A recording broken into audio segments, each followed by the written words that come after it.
e tabua e o si sambe mo rekanroka adoro mo tabua ando tele takana waronga na Bula FM namba 2 e na sir Bula na go ilimo ando tele takana FM na go sa sector to na Bula FM Bula o tsempo ni valu ngone ni kandabu ni mokisa o bachiku ina sinu ando tele takabali na waronga na Bula FM na bantu na sir o lorima na gagini suka lambasa todo tele takana na Bula FM number 2 na sir Bula FM number 2 na sir.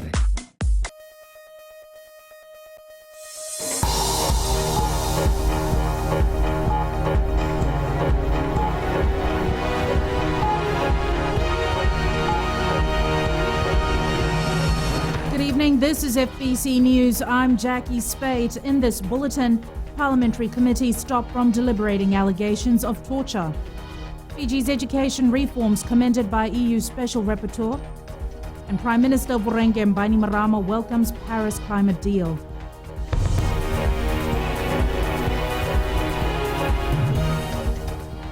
Attorney General Ayers Said Qayyum says there is a process that the parliamentary standing committees must follow as outlined in the Constitution. He is responding to claims by the opposition leader Rote Mumukepa that he is subverting parliamentary democracy after he called the chairman of the Parliamentary Standing Committee on Foreign Affairs, Nethani Rika, and directed him to suspend their deliberations into allegations of torture. Maggie Boyle tells us more. Today's Parliamentary Standing Committee on Foreign Affairs and Defence was closed to the media.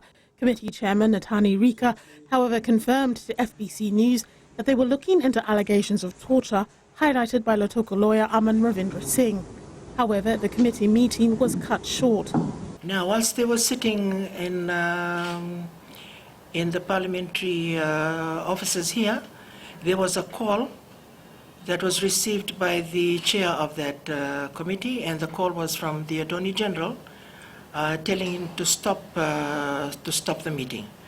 So our concern here is what we have always stated in Parliament, and that is the separation of powers, in that the parliamentary or the legislature should be allowed to do its work with no interference at all. Attorney General Ayers Said Qayyum says this is well within the law and that his call to the committee chairman was simply to advise him. The Standing Committee on Foreign Affairs cannot deal with this matter. That's the legal position. And as I have been informed this afternoon by the Secretary General to Parliament, the Speaker did not say that this matter must be dealt with. So the claims made in this press statement by the opposition is incorrect. It is incorrect for them to blame the Speaker, and it is also incorrect for them to say that somehow or the other that the government side is usurping the powers of the Speaker. Committee member and opposition MP Tupon Dronindalo says they are seeking further clarifications. And the chairman advised that we adjourn the meeting. He had received a telephone call, and we'd asked him to get clarification and direction from the Speaker so that we can be satisfied ourselves that it's from proper authority. Lotoko lawyer Aman Ravindra Singh has yet to file an official complaint with police regarding the torture allegations. Maggie Boyle, FBC News. The UN Special Rapporteur on the Right to Education, Kishore Singh, has commended Fiji on the reform of its education system, in particular addressing the ethnic divide. In his preliminary report, Singh also called for the review of the Education Act 1978, which he says is outdated, and highlighted the need for the National Qualifications Framework to be refined. Maggie Boyle reports. Kishore Singh concluded his 9-day mission to Fiji with a brief on his report on Fiji's progress on the right to education. In the 8-page report, Singh outlined commendations as well as challenges. It is commendable that Fiji has launched a national initiative to combat discrimination and this ethnic divide in order to build a better Fiji for all. One nation, one Fiji, one people. So that all Fijians have a sense of oneness. Singh says we must always remember that the right to education is in the first place a matter of entitlement in terms of universal access without discrimination or exclusion. Singh adds that despite the increases of budget allocations to education, there is a need for more resources. One area of concern is a very minimal budget for Tibet, just about 2%, and I think what is necessary to raise resources from beneficiaries of Tibet technical and vocational programs, which are industry and enterprises, and this can be done by awarding, for example, and to raise the social esteem of Tibet stream, and this can be done by awarding national prizes to the students in Tibet so that they are culturally and socially better respected. The UN Special Rapporteur is expected to finalize a more detailed report to be presented in June next year to the Human Rights Council. Maggie Boyle, FBC News. Fiji has welcomed the new climate change agreement adopted at the end of the COP21 meeting in Paris, France this week. Prime Minister Vorenge Bainimarama says the new deal represents a huge step forward for humanity in combating climate change. The Paris Pact aims to curb global warming to less than 2 Celsius above pre-industrial levels and commits states to efforts to limit the temperature increase to 1.5 degrees Celsius. Bainimarama has thanked all Pacific Island leaders for their support during the negotiations by remaining united in the face of opposition. He also praised Fiji's development partners, such as the European Union, for helping prepare us for COP21 and providing the Pacific moral support in our efforts to secure the best deal possible. The agreement will enter into effect once 55 parties, accounting for a total of 55% of global greenhouse gas emissions, have ratified it before the next commitment period of 2020. The European Union is ready to assist Fiji and the Pacific Islands access funds for climate change mitigation. The EU's head of delegation to the Pacific, Andrew Jacobs, says the process for attaining funds has always been a bureaucratic one. Akosita Tale reports. EU's head of delegation to the Pacific, Andrew Jacobs, says there is a lot of money available for climate change mitigation. However, getting funds has always been one of the challenges for many Pacific Island countries. Have found it difficult to compete perhaps with bigger countries in terms of putting together credible proposals. So we're very conscious of that. But the large amount of money that's going to be coming through, I think, does mean that our efforts in providing support to help the countries to access those funds will certainly become more important. The EU as a development partner already provides around 250 million euros for climate change mitigation, adaptation and activities relating to renewable energy for the Pacific. It's extremely important that Pacific Island countries are provided with support to access the funds. And very often it's quite a bureaucratic process applying for support. And we are more than happy to step up our support in identifying the best way to get funds. Jacob says Fiji already has good access to the funds, benefiting around 60 million Fijian dollars, which has been used for the improvements of the Suva water system. Akosita Tale, FBC News. Post Fiji Limited today handed over a dividend of $1.24 million to government. Board Chairman Lawrence Tikaram says the dividend payment is made possible through the hard work of its staff. Ali Kimbia has more. The dividend payment to government by Post Fiji Limited is in recognition of the company's efforts to turn around its performance in the last 3 years. Many of you asked how the changes came about. Basically through managing our expenses, reviewing our prices, investing in new systems and infrastructure in terms of financial systems, point of sale system, has brought about probably a more prudent way of doing business at Post Fiji. Receiving the check today is Minister for Finance and Public Enterprise, Ayaz Said Kayum. He says government understands that Post Fiji has gone through a lot financially. Prior to the current board and probably even the couple of boards before that, has had a bit of a checkered history, in particular from the separation of those of you who may know PNT. PNT was actually separated. You had Telecom Fiji, then you had Post Fiji that was created. And obviously since those days there has been a number of issues that has been on the table as legacy issues. Post Fiji Limited last presented its dividend to government back in 2012. Ali Kimbia, FBC News. Still to come on FBC News, Fiji and China enhance cooperation in culture and education.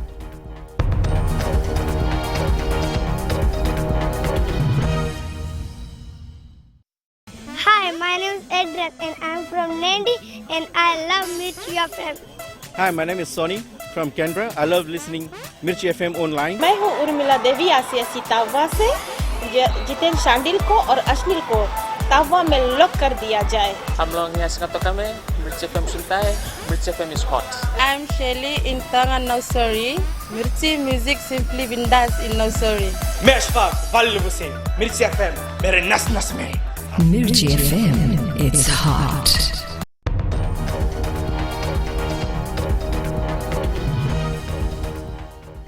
Welcome back. This is FBC News. Investigations into the sinking of the MV Sullivan is underway and might take a month or longer, says the Maritime Safety Authority of Fiji. MSAF has appointed 2 officers to find out what really happened when the MV Sullivan went down.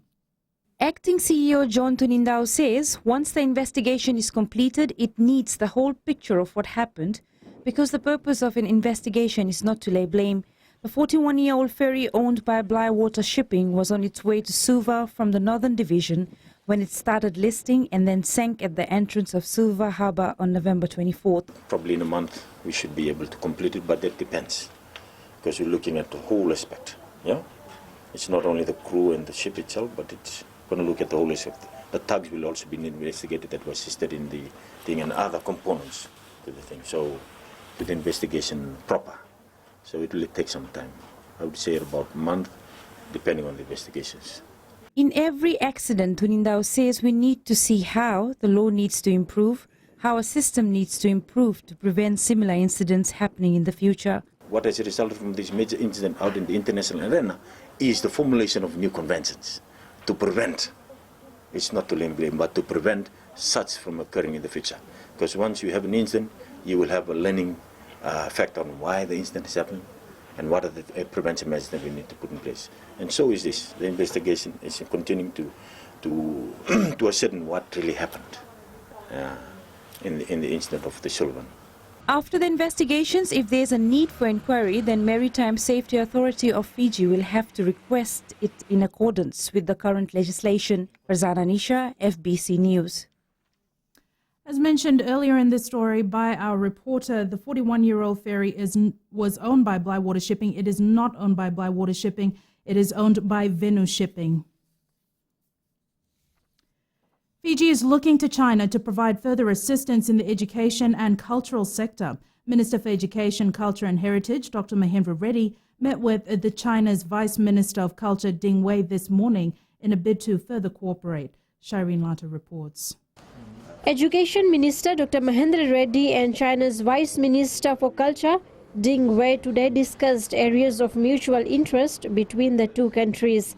Dr. Reddy told the Chinese minister there are some gaps in our system in terms of expertise in our museum and archives section. So we asked if they could provide some technical expertise in that area, and they said that they will definitely look into it. The education minister also requested for China's assistance in science and maths education. If the person could be based here to look at the methodology of teaching science and mathematics. So that is something that they are keen to consider. The Chinese Vice Minister has given assurance they will look into the requests made.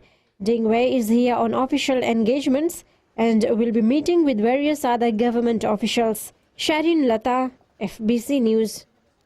Meanwhile, more cultural exchanges can now be expected between Fiji and China after the opening of the first Chinese Cultural Center in the Pacific in Suva today. Eleanor Tarangai reports. China boasts a rich and profound culture, diverse and unique, yet harmoniously blended, an invaluable asset to its people. The opening of a Chinese Cultural Center in Suva today will help them tell the world about their culture through art, language, symbols, music and food. Both governments and state leaders place high importance to our cultural ties. For intercultural dialogues and collaborations have contributed substantially in strengthening our bilateral relations and bonds at both governmental and people-to-people level. Speaker of Parliament Dr. Chico Luveni says she is optimistic the China Cultural Center will complement the significant interest developed locally towards the Chinese culture. This is Fiji's first ever China Cultural Center and proudly holds one of the world's most ancient and richest culture and its historic information. A center which aims to spark intellectual discovery through art, education and engagement, administers programs such as public programs and events, visual arts, education and cultural resources. China's ambassador to Fiji, Zhang Ping, says the cultural exchanges between the two countries go way back when diplomatic relations started 40 years ago. Chinese cultural elements such as the language, cuisine, festival traditions have entered into the ordinary life of the Fijian people. Meanwhile, indigenous Fiji arts and Melanesia culture with distinctive island characteristics are gaining more popularity among the Chinese people. The opening of the Chinese Cultural Center here today is a step further in strengthening relations with China. This will allow for further cooperation and further cultural exchanges between China and Fiji. Eleanor Turangawi, FBC News. A handbook on the conservation of our natural resources was launched today by the Itaukei Affairs Board's Permanent Secretary of Itaukei Affairs, Savanatha Kaunisela, says the handbook will serve as a manual when dealing with different conservation issues. Sainiani Mboila has more. The Itaukei Affairs Conservation Handbook is a guideline to addressing increasing concerns on the loss of our natural resources. Itaukei Affairs Permanent Secretary Savanatha Kaunisela says the handbook attests the ministry's commitment to conserve the environment. In 2014, the Conservation Unit of Itaukei Affairs Board identified the need for the creation of the Conservation Handbook to address the growing concerns at provincial and village level of climate change and loss of resources due to environment degradation. Conservation Officer Alice Rambukawanga says work on putting together the handbook started in 2014 to help the work of conservationists. We thought we'd develop a handbook, a tool for conservation officers to help them do the work. So when we first got our 2 conservation officers and then the number grew to 9 and then we're still trying to navigate through that, then we started using all the experiences to develop this manual. The handbook will be a national guiding document for provincial officers in all 14 provinces. It will be periodically reviewed and updated to ensure it remains current and relevant. Sainiani Mboila, FBC News. We have sports up next. Here's Jamie with the latest. Thank you, Jackie, and good evening. In sports tonight, another twist with the Fiji heavyweight title match debacle and a preview of teams preparing for the Westfield Sevens this weekend. This and more after the break.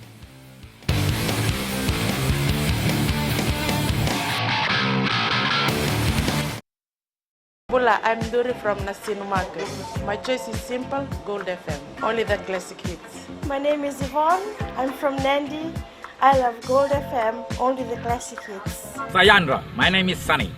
Only the Gold FM at Golden Point Resort, Raki Raki. Hi, I'm Anna of Nasinu. When it comes to a radio, my choice is always Gold FM. Only the classic hits. My name is Anna and I'm from Nandi. I love listening to Gold FM, only the classic hits. Gold FM, only the classic hits.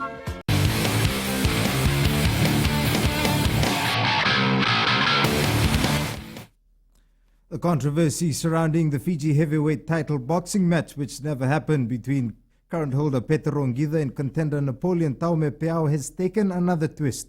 Wild West Boxing Promotions have filed a complaint with the Fiji police force against Ngida for withdrawing from the title fight at the last minute. Signed him 8 weeks ago. Contract, $6,000 contract I signed. I pay him $3,000 before, and after weighing on Friday, I pay him $530. If I know Gida was not coming to fight on Saturday, he withdrew the fight, why I should pay him $530 extra to him? The Fiji police force has confirmed receiving a complaint yesterday from Khan regarding the matter, and investigations are now underway. Githa pulled out of the contest, citing a pulled muscle. Attempts by FBC Sports to get a comment from Githa proved unsuccessful. Westfield Dragons team officials have been training hard in preparation for the inaugural Mini Sevens tournament this Saturday. The side is gunning for a third title after walking out victorious from the Veyasana and Nakelo Sevens last month. Josephine Vula has more. The unfavorable weather did not stop the Nandi-based rugby club from usual training sessions today. Guiding the team since day one, team coach Peli Langiloa has been doing a research on how his players can use their fitness in the right way. Sometimes their energy expenditure is not utilized to the full. We have to go science now. 9 weeks is a long time of preparation, and they only spend about 5 minutes in a pool game. So they have to equate that and try to turn it over to tries. The team will be fielding a bunch of fresh talents for the tournament. We are always predictable, meaning that I don't mean that we're going to win the tournament, but we always give the best. And we have the best players, a bunch of young players, 17, 18 years old. Meanwhile, also battling for a strong finish, the Trinity Newtown team of Suva is gunning for qualification to the Coral Coast Sevens. This week's game is, our aim is for us to qualify for the Coral Coast. And I think most of the guys are looking forward to this week's game. And yeah, we are also ready. The Westfield Sevens will be held at the Prince Charles Park in Nandi. Josephine Vula, FBC Sports. The Fiji National Rugby League started its development program for children in Suva today. The program, which started in Ra last week, aims to find and develop the next crop of rugby league players. Chalendau Dakadaka has more. The Fiji National Rugby League's 10-year development plan is now in motion, and it starts with these youngsters. The program is targeting children between the ages of 9 and 12. This is just awareness program for the kids to aware that we will have a big program in the first term school holiday, second term school holiday, and third term school holiday. The purpose of this program is just we try to identify. Called the Kalawa program, this is the first stage to identifying the next crop of Fiji Mbati reps in 10 years' time. So these are some of the bush we try to identify and put it in a program for us to monitor them, like to put them in a database so we can monitor them. Come 2025, we are looking for some of these players that we identify from starting from this year and next year. Will be in our Fiji Mbati team in the 2025. That's the main purpose for this program. Officials will be conducting the coaching clinics along the Suvarnosori corridor this week, from tomorrow at Nantera and Dabuilebu and Kinoya the following day. Chalendo Takadaka, FBC Sports. Veteran Suva striker Peter Rambo is enjoying his stint as an observer in the Vodafone Fiji Under-23 football side, which is preparing for a 6-match tour of Spain. The team is currently in camp at the Fiji Football Association headquarters in Suva, and Rambo, who recently acquired a FIFA OFC youth coaching certificate, has been assisting national coach Frank Farina at training. Frank talked to them, so for me to be able to come and be part of the national coaching staff. So, yeah, I'm so glad, for me to have that opportunity as a player, to be given that opportunity. I take everything with both of my hands. And so I'm feeling so proud and so thankful for all the people that behind for me to get chosen to be part of the coaching staff. The team leaves for Spain on the 13th of January and will use the tour as build-up to the Rio Olympics. Fiji bowling team manager Curtis Ma has commended former Australian coach Robbie Dobbins for mentoring the side to a strong finish at the Asia Pacific Championships in New Zealand last month. Ma says the 75-year-old offered his services for free during the championships, and plans are in place to secure his services again for future competitions. We need to negotiate with Sports Council, because it's a bit unfair for him to come and do this totally free for us. But what he's done for us in this trip to the Asia Pacific is done completely free. So we're hoping that we'll be able to convince him to come back and prepare the team for Asia Pacifics. World Bowling Championships will be held on December 4th to the 11th next year in Christchurch. The Oceania Football Federation has released the draws for the OFC Futsal Championships to be held in Suva next year. The 5-day tournament will be at the Vodafone Arena from February 8th to the 13th, and the winner will automatically qualify for the World Futsal Championship in Colombia in September. Meanwhile, the Fiji futsal side is currently on a 6-match tour of New Zealand in preparation for the Oceania Championship. That is your sports for this evening. Business is up next with Jackie.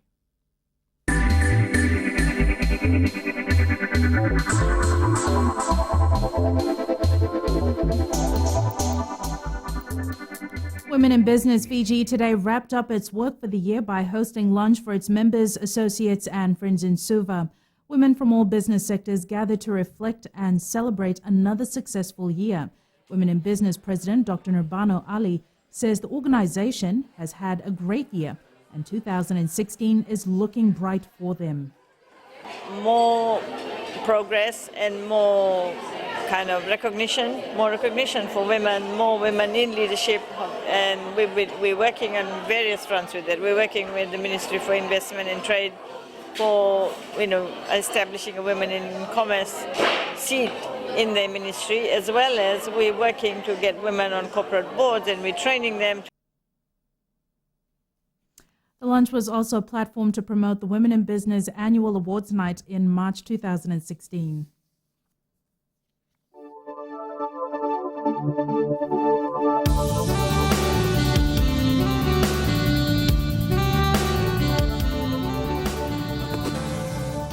Showers were experienced over most places today. A trough of low pressure remains slow-moving just to the west of Fiji.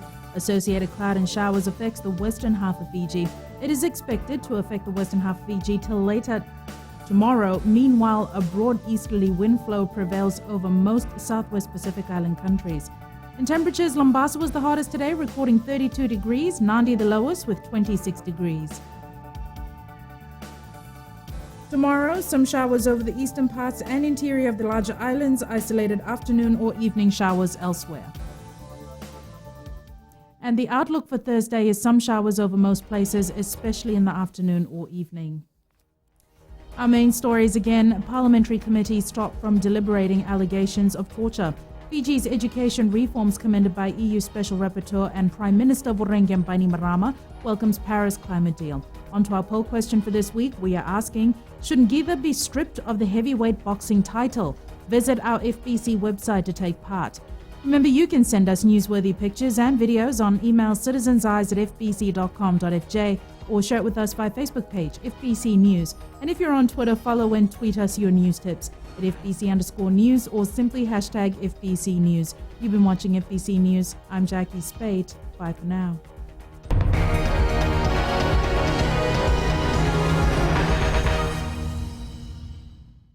Hi, my name's Liviana Valentine. I'm from Nandi and Today FM rocks. My name is Ateva. I work at Golden Point Resort. I love listening to Today FM. Today FM rocks. My name is Krish.